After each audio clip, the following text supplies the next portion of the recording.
Hi, welcome to this week's Client Attraction Clinic. That's the place where we challenge conventional thinking, we cut through the noise, and we have real conversations about business, money, marketing, and what it actually takes to build a business with impact. Now, if you're tired of surface level advice, recycled talking points, and the same worn out scripts everybody else is repeating, you're in the right place. My goal here is simple. It's to help you think more clearly, make better decisions, and see opportunities that other people miss so that you can begin to attract clients instead of chase them. So, whether you're here to grow your business, strengthen your financial future, or just start asking better questions, I'm glad that you're here. So, with that, let's get into it for this week. The topic for today is your lead follow up because it's either a machine or it's a mess. So kind of like that title. It's either a machine or a mess. And folks, the difference is costing most agents more money than they realize. Now, the money is not in generating more leads. We've had that discussion already, right? The money is in what happens to the leads after they arrive. This is where trust gets built. This is where response happens. That's where timing gets uncovered. It's where appointments get set. It's where the relationship begins. And that's where a marketing campaign either becomes profitable or quietly dies inside of a CRM. And the reason this is so darn important is because most agents don't actually have a follow up machine. I define it more as, I guess, think of it like they have a follow up intention, right? I have the intention to do it. I have a follow up habit. Like I like to think, oh, Tuesdays I do my follow up. Or they have a follow up reminder system, but it's in their head. Worse, they don't even have a follow up, which means they have a mess. They call whenever they remember to do it, or they text when they think about it. They check in randomly. They send whatever message comes to mind, and then they wonder why so many leads disappear. So today, I want to walk you through how serious agents should think about follow up before they spend another dollar on lead generation. So it's pretty cool. This morning I had breakfast. I'm in New Orleans, and I had breakfast with a team from Detroit. They do about 800 transactions a year. They get about 800 to 1,000 leads a month. Folks, let me ask you this. Do you think they have a follow up system in place? Do you think they manage all those leads and all those transactions without having a follow up system in place? They have meetings, they have CRMs, they have every step of the way, they have systems set up and they monitor those systems and they manage their team to it. So, if that's what the most successful people in our industry are doing, to me, this is a pretty simple concept. Why don't we model what the really big producers are doing? Because today's call is about building your machine. Because it's the follow-up machine. If it's weak, then more leads are not fixing your problem. They expose it. And so let's just start with the hard truth. Most agents are just improvising follow-up. The truth is, I'm not even sure that's 100% valid. So many agents don't even do the follow-up. Maybe at best they put them into a CRM and they get a bunch of drip emails like once a month with lemon cookie recipes. That's not follow-up. Now, they may think it's follow-up, but it's exactly what's happening. See, a lead comes in, they look at it, they decide whether it seems good. The truth is, I have no idea what criteria makes it good or not. Now, it could be that it's a $2 million neighborhood versus a $200,000 neighborhood, but that's it. Then they make one call, and then maybe they send a text or an email. Maybe even they live on the wild side and send a voice or leave a voicemail. Maybe they even set a reminder. And after that, the whole thing just becomes inconsistent. So, at the very best, that's what agents do. I would tell you in speaking at live events and things like that, more than 75% of the agents, when I ask them, what's their CRM look like? How often are you sending something out? How often are you reaching out? And the answer is, I have a CRM, but I know I need to do a better job. Folks, that's not running a business. That's just asking for trouble, right? See, one lead gets three touches, another one gets one. One gets a detailed reply, another gets forgotten. One gets nurtured, another one gets buried. See, that's not a follow up system. That's reaction. Make sense? You're just reacting based on how you feel that day or if you've seen the name or whatever it is. The problem is reaction is not scalable. So the more leads that you have, the more dangerous that system that you think you have becomes. Because when follow up is improvised, you get all the usual symptoms. Good leads are slipping through the cracks. Agents feel busy but not productive. And marketing dollars are getting spent without enough return on it. Appointments happen inconsistently. Too much dependence on memory, mood, or timing. That's why follow up just it simply can't be something you kind of do. It has to be something that you design. And that's the shift. Serious agents are not improvising follow up. They build it, they structure it, they know exactly what happens next. All right. When I talked with these ladies today, it's they got their stuff dialed in. They know when they're reaching out, how fast it's supposed to happen. They follow up the next day with the agent, etc. It's not an accident because when somebody raises their hand, the business needs to know how to respond, not guess, not scramble, not hope I'm going to do it. They need to know. Your machine has to start here. Not every lead deserves the same attention. I know that sounds terrible to say, but it's true. It's one of the biggest mistakes agents make. They treat all leads the same. And that's a fast way for you to lose time, lose focus, waste time, and drain energy. Because, quite honestly, folks, not every lead deserves the same urgency, the same intensity, or the same sequence of touches. And I'll talk about our lead system and follow up for listings. But think of it this way, if I have a listing lead and it's a $30,000 manufactured home, and I got a $3 million home, and I know both of them are thinking of selling. Should I treat both of those leads with the same intensity, the same urgency, and everything happens the same? Can't work that way, folks. Some leads are hot, some are curious, some are early stage, some are 6 months away, some are tomorrow. Some want information, some want options, some are serious, but they're just cautious. Some are just testing the waters. So if you don't have a way to sort leads by let's say, the fit, the intent, their timing, their responsiveness, their level of opportunity, if you're not sorting your leads that way, you're going to let a lot of things slip through the crack, right? If somebody says, hey, I'm going to be ready to buy in 30 days, and somebody says, I'm going to be ready to buy in 3 months, and somebody says, I'm going to be ready to buy in 3 years, should all of those leads get handled the same way? And the answer is, of course not. Now, I just call it the ABCD method. I certainly didn't create it. A is your hottest leads, B is your whatever, semi hot leads, and so on, right? D are like discard. Like you should assign your leads an A, B, C, or D, and then in your CRM, you should be able to filter by that, right? So today I want to take and hit my A leads because those are people doing something in the next 30 to 60 days. I can go into my CRM and I can take and do different things with them. Does that make sense? So we've got to take and have a flexible system, if you will, that's based on the fit, the intent, the timing, the responsiveness, and your level of opportunity. It's a level of opportunity. I thought I should probably explain that one. It's the $30,000 mobile home or the $3 million listing. Which one do you want? That's the level of opportunity. See, and if you don't sort that stuff, you end up making two mistakes. One is you overwork weak leads, or two, you underwork the strong ones. Both mistakes are ridiculously expensive.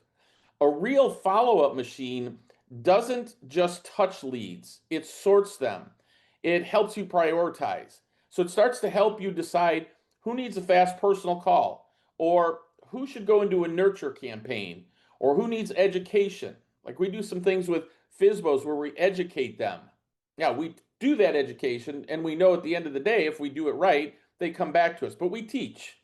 Who needs a market update? Who's likely to raise their hand later? Who needs direct mail or a physical touch? Who needs some space? You have to be able to determine that and prioritize those leads. That's how follow up becomes more effective because it's more intelligent. It's just a smarter way to do business, right? The goal is not maximum activity, the goal is relevant activity. You might want to write that one down. Goal is not maximum activity. Oh, I spent 8 hours today doing it. No, the goal is relevant activity. I spent an hour today following up on people that are going to do something in the next 30 to 60 days. Now, this is a big one because I see it all the time. Good follow up does more than check in. You all know that call. Hey, I'm just checking in. See, it's another important point because most most agents are thinking that follow up means checking in, right? Hey, checking in though, folks, is just weak. It sounds generic. It sounds lazy. It sounds I didn't have anything worth saying. See, real follow up doesn't just check in. You need to eliminate that phrase from your vocabulary. Hey, just checking in. Real follow up creates familiarity, trust, relevance, visibility, timing, and most importantly, eventually the goal is to have them raise their hand, right? That's the basis of client attraction. I want you to raise your hand instead of me chasing you down. So that's the real job of your follow up system. And I'm going to talk about how we do it. I'm going to actually give you the scripts that we use to follow up on the listing leads that we have. And I'll be able to demonstrate that for you. What's that sound like? Because I want you to think about how people are actually making decisions, right? Most sellers and buyers don't respond because you contacted them once. That's my favorite. I was coaching an agent many years ago, and he's, hey, I got to ramp up my lead generation. I said, why is that? And he's, because my agents are complaining they need more leads. And I said, okay, cool. Here's the thing. We're not ramping up your leads. You're going to start going to them and saying, okay, here are the leads that you have. Show me how many times you've talked to them. Show me what time of the day you talk to them. What weekends you tried to get a hold of them. What text message you sent to them. Because the average agent goes, hey, I called them. They didn't answer. They didn't call me back. Duh, they're not going to call you back. So what's that follow-up going to look like?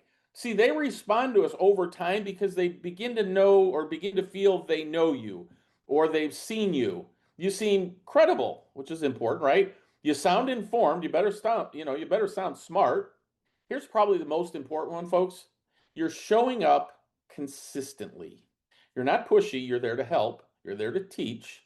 You're a resource, right? So I always tell agents, be a resource, not a realtor. And once those things happen, when the timing is right, that's when they reach out.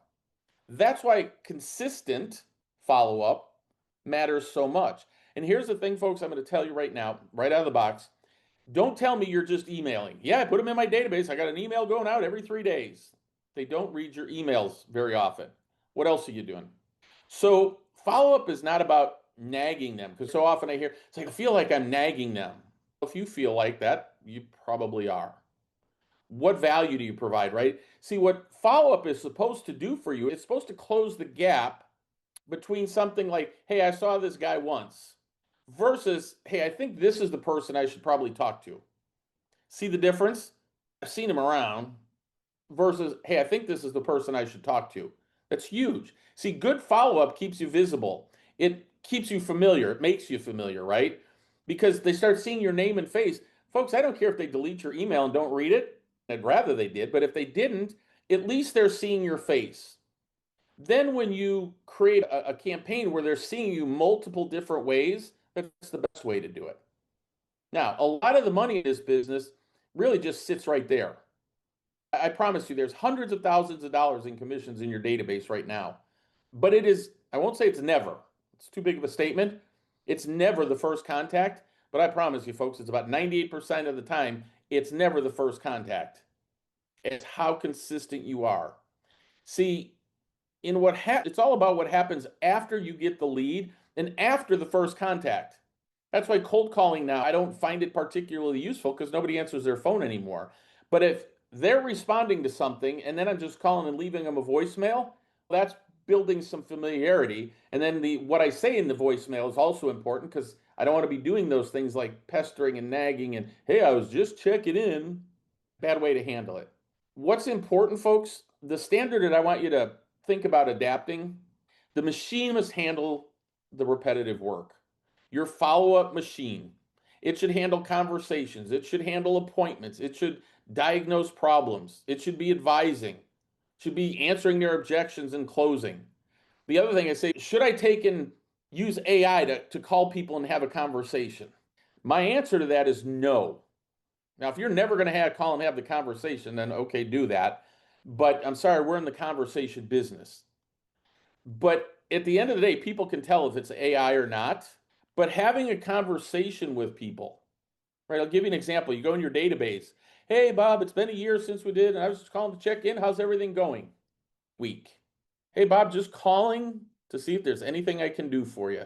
Any kind of referrals that you need, anything to fix the house, about money or taxes, anything I can help you with. That's it. What can I help you with? See, that's where the human matters the most. So you can't AI some of that stuff. Can you use AI to set appointments and things of that? Absolutely. But too many agents are doing the repetitive follow-up manually when they should be spending more time in real conversations. Again, I can't tell you how many agents I talk to. They hold up a legal pad and they go, "Yeah, this is my CRM, and I make notes of when I should call people back." I guess that's better than nothing. But wouldn't it be better to wake up today and say, "Here's what I have to do"?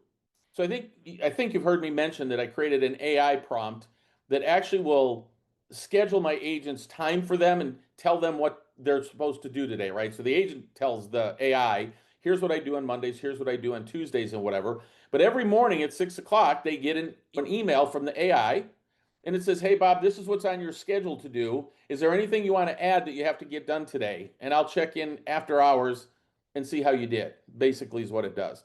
And then at 6 o'clock, right? So if I said I got to call Joe and Tom and Pete and Susie, I do that. And at 6 p.m., I get an email. It says, "Hey, checking in. This is what you said you had to do today. How'd you do?" And if I didn't get this stuff done, then tomorrow it'll move it. So tomorrow morning at 6 a.m., it'll be a list and it'll say, "Hey, you didn't follow up with Susie. This needs to be your first thing today." That's a system. That's not allowing myself to forget. That's a system that I built because there come parts of it where, again, I could have an AI call that person, but that's what I'm saying. Don't automate everything. I think that could be a mistake. So if you said, "Hey, I need to call Susie," and you had your AI system call because they're there, I think that would be a mistake. But if every time you get a lead, it requires you to invent, right? I got to reinvent the wheel. I'm starting from scratch. Folks, you don't have a system, you have a burden. A real follow-up machine should help you with immediate acknowledgement. Say that fast 5 times. Early touches. No, I haven't been drinking here in New Orleans. The cadence that you nurture with, right? It should automate reminders or market updates or newsletter touches or email sequences, right? We have a deal of the week that we go out.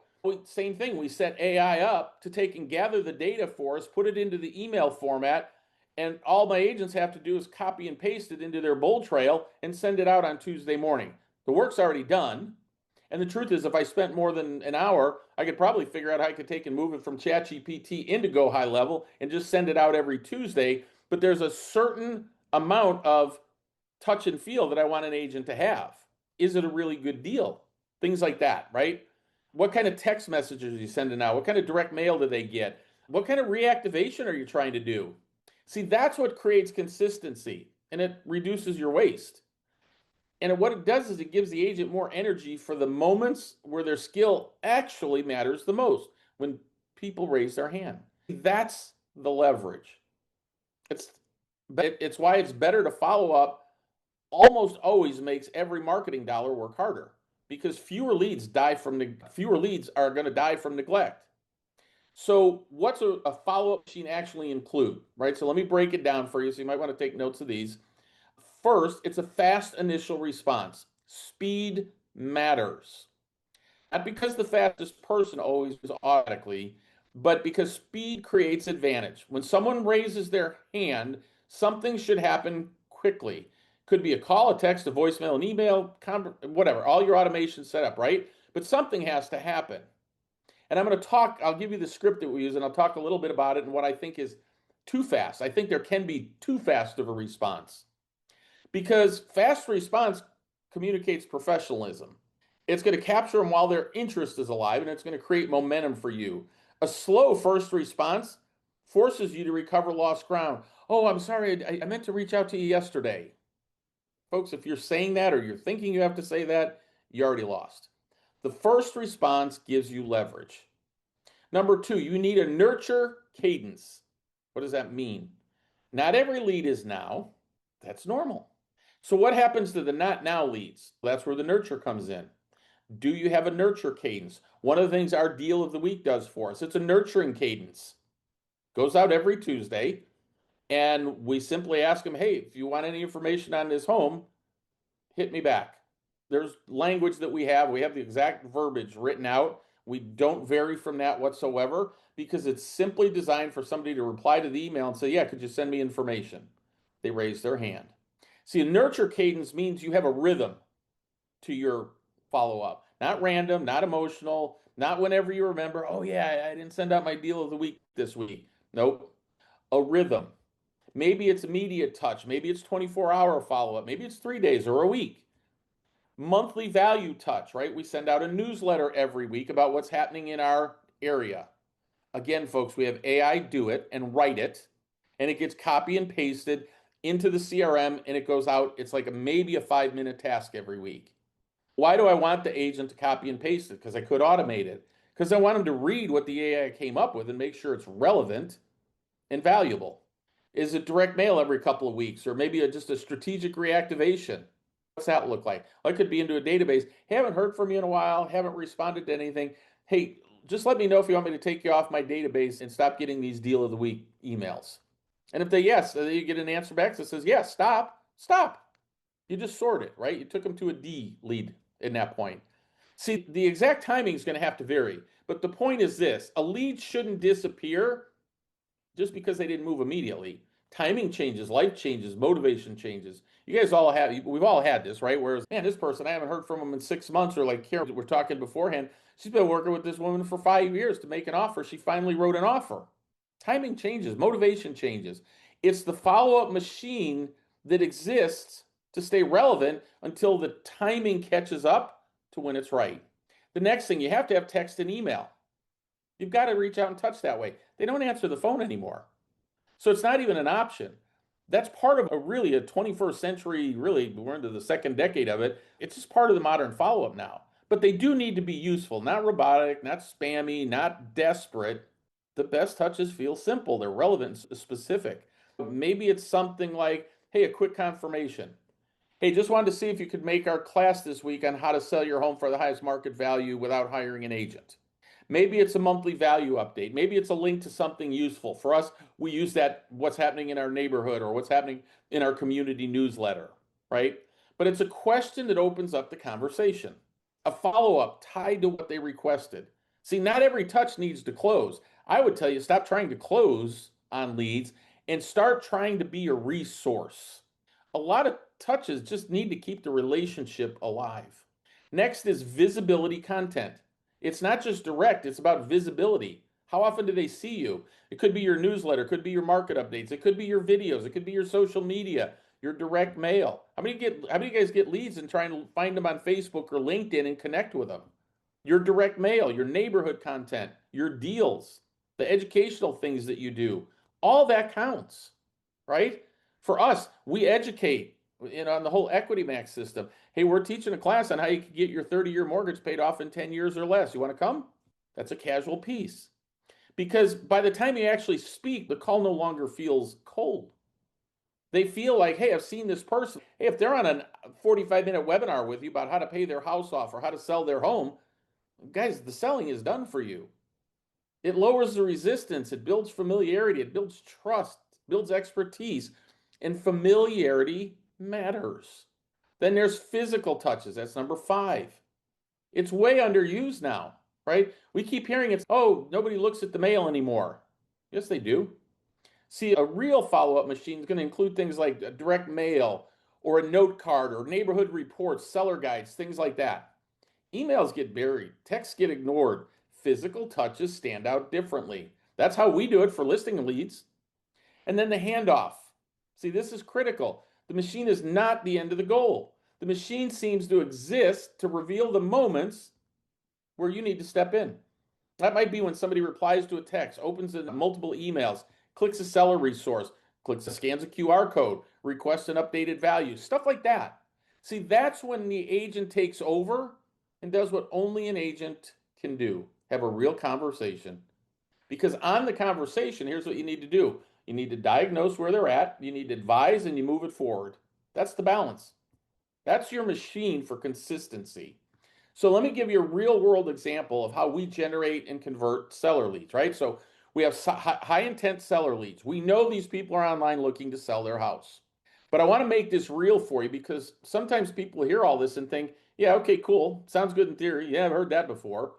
But what does it look like in the real world? How often do you actually think through these things? So let me show you exactly how this works with a listing lead, right? So one of the ways we generate those opportunities through direct mail postcards. We obtain the leads from our system, our platform, where we know with 60 to 80% likelihood that these people are looking to sell a home. They're online researching it. We send them a direct mail postcard, not an email, not a cold call, direct mail postcard. But they're not generic cards sent out, hopefully, that somebody notices our name and maybe thinks of us someday. That is not the game. These postcards are built to get a homeowner to raise their hand. They have a clear message, a clear offer, and a clear next step. Now, that next step is almost always tied to a QR code. So what happens is the homeowner scans the QR code and they request something specific like a home value, a report, a guide, a cash offer. We have all those things built. Or maybe another seller related resource. Hey, I want to attend your webinar. That matters because now we're not chasing a cold homeowner, are we? They've raised their hand. They're responding to something. We now know we have a high intent seller lead who's already raised their hand. They've shown an interest in something specific. And then the moment they respond, we're notified immediately. We get an email and a text message. Hey, so-and-so did this. Now, that's important. Not later, not when somebody eventually checks the system, not after the lead cools off, immediately. Here's what that call sounds like. Now, this is where I want to talk to you. Speed is important.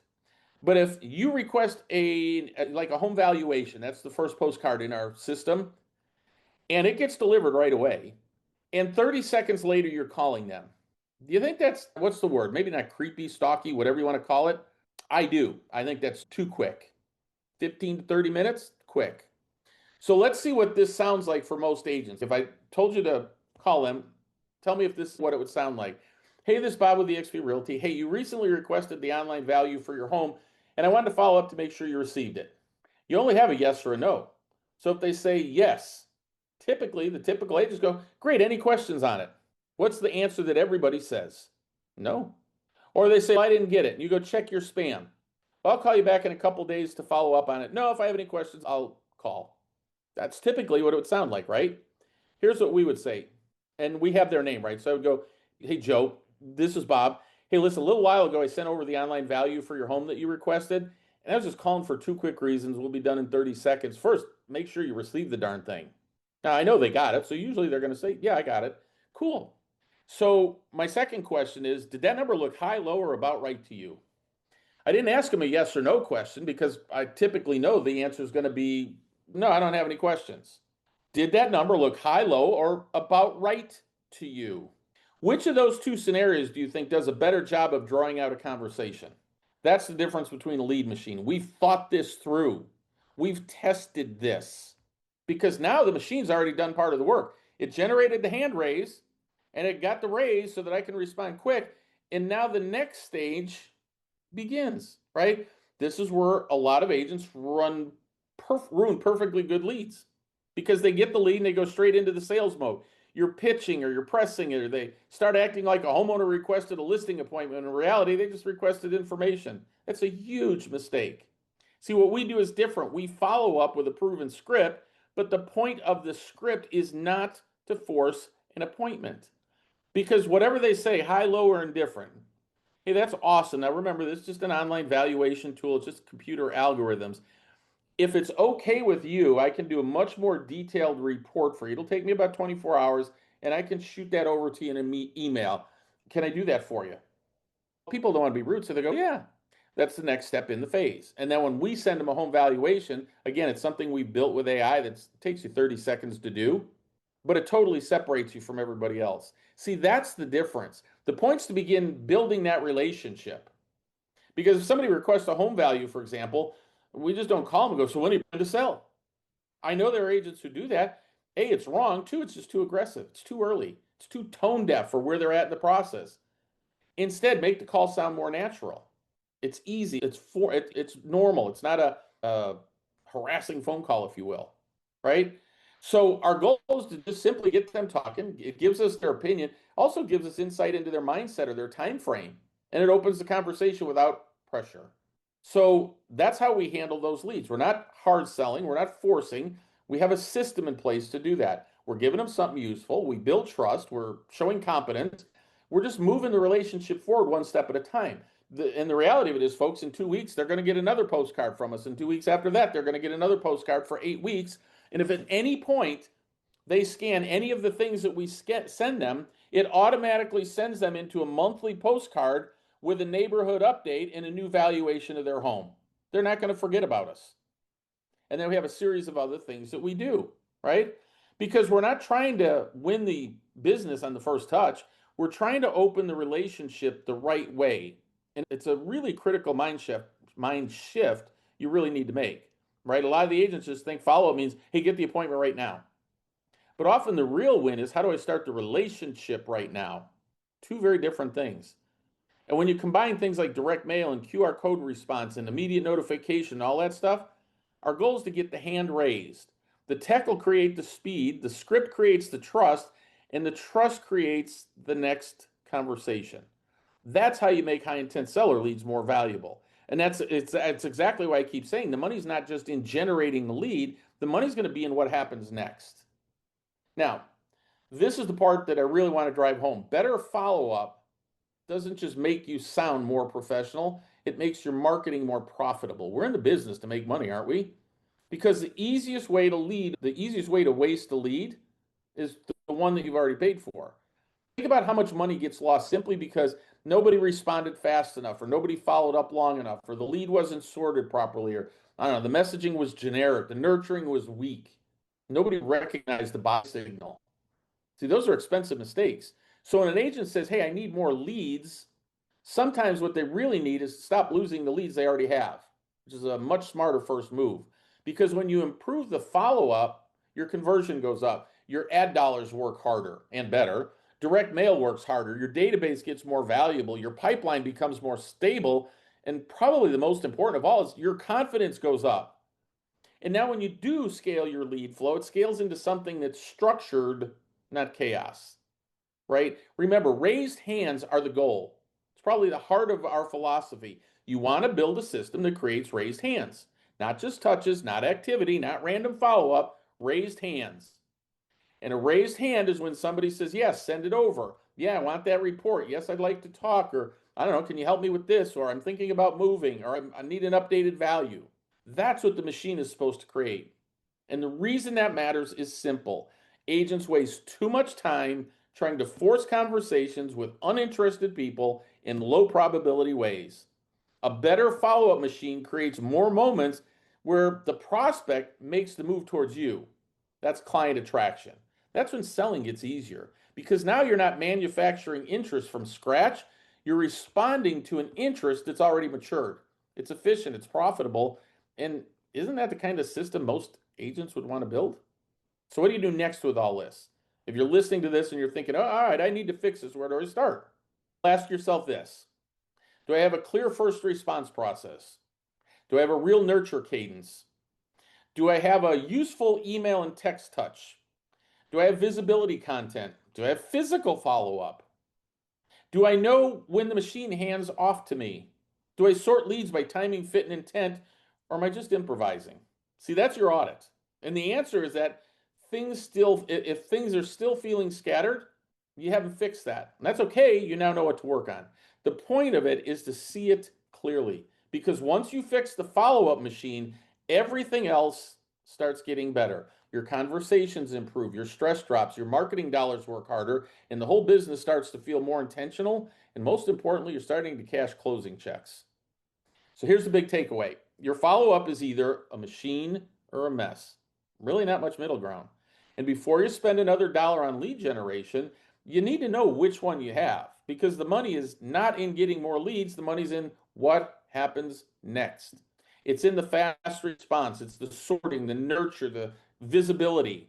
That's where the money's at. It's what makes your marketing more profitable. It's that simple, guys. It's what keeps leads from dying. It's what turns more interest into appointments. And that's why serious agents build the follow up machine first. Now, if you want the full framework where I wrote it out, it's an ebook that you can get, the 15-hour client attraction method. The reason we call it 15 hours, it's all the time we have to spend on lead generation. And the reality is we now got it down to about 6 to 8 hours a week. And if you'll download it and read it, it's going to help you build a follow-up process that turns more interest into appointments without relying on improvisation and hope. And that's where smarter growth begins. Now, you can download it at www.15hourmethod.com. 15 is the number 1 and 5. So www.15hourmethod.com. And with that, How long have I been on? Actually, this is a longer one. With that, I'll sign off for the week. And all I can do, folks, is hope you go out and start building your machine. We'll talk to you next week.